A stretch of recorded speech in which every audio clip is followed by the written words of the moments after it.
Assalomu alaykum, mening Oshxonam kanalining obunachilari. Bugun biz sizlar bilan kurabe shirinligini tayyorlaymiz. Og'izda erib ketadigan pechenye chiqadi. Shuni sizlar bilan birgalikda tayyorlaymiz. Buning uchun bizlarga kerak bo'ladi 700 gram xona haroratida yumshatilgan margarin, 1 kilogram elab olingan un, 5 dona tuxum, yarim qoshiq vanilin, choy qoshiqda 5 gram razlixitel, 430 gram shakar kerak bo'ladi. Mana margarinimizni xona haroratida yumshab turibdi. Uni ustiga shakarimizni hammasini solamiz. Ustidan 5 ta tuxumimizni chaqib solamiz. Tuxumlarimizni ham birin-ketin chaqib to'g'raymiz. Mana hamma masalliqlarimizni solib oldik.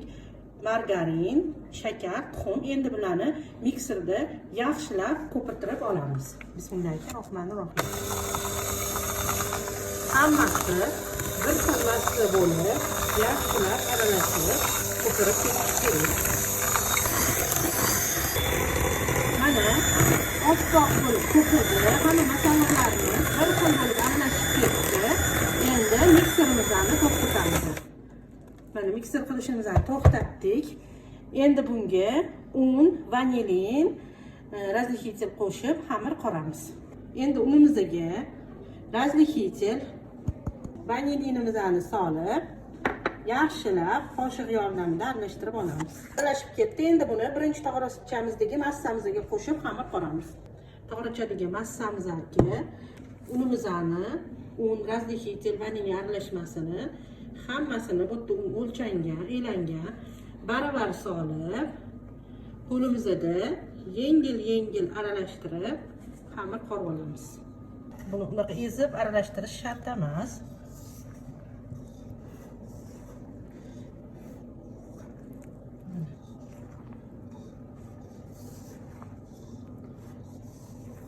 Tegin ustiga qilib sekin bir xil massa qilib aralashtirib olamiz.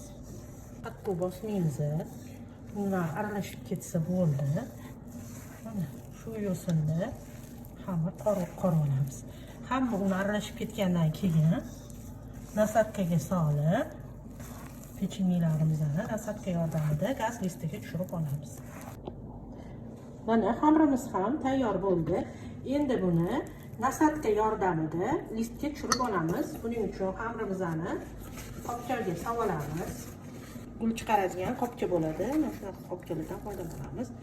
Ichiga xohlagan nasatkalarni qo'yaverasizlar. Xuddi shu tariqa kremimizni joylab olamiz. Pergament qog'oz yozib olamiz listimizga. Nasatka yordamida endi xuddi shunaqa qilib tushirib chiqamiz. Orasini ochiq qilib tushiramiz. Bundoq qilib tushirib olamiz. Keyin nasatkani o'rtasiga botirib tortib olamiz. Mana yana bitta ko'rsataman. Botirmasdan gulimizni tushirib olamiz. Mana tushirdik. Endi nasatkani o'rtasiga botirib sekin-asta sug'urib olamiz. Mana shu tarzda qolganlarini ham tushirib olamiz. Mana azizlarim, pechenyelarimizni chiroyli qilib nasatka yordamida tushirib oldik. Endi oldindan qizdirilgan duxovkaga 200 gradusga 15 dan 20 daqiqagacha qo'yib olamiz. Usti chiroyli bo'lib qizaradi. Pechenyelarimiz tayyor.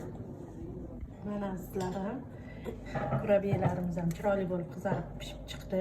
Men o'rtasiga varyonnoy sgushennoy molokodan qo'yib chiqdim. Sizlar xohishga ko'ra xohlagan jem yoki shokolad qilsanglar bo'ladi. Albatta tayyorlab ko'ringlar. Keyingi videolarda ko'rishguncha xayr, sog' va salomat bo'ling.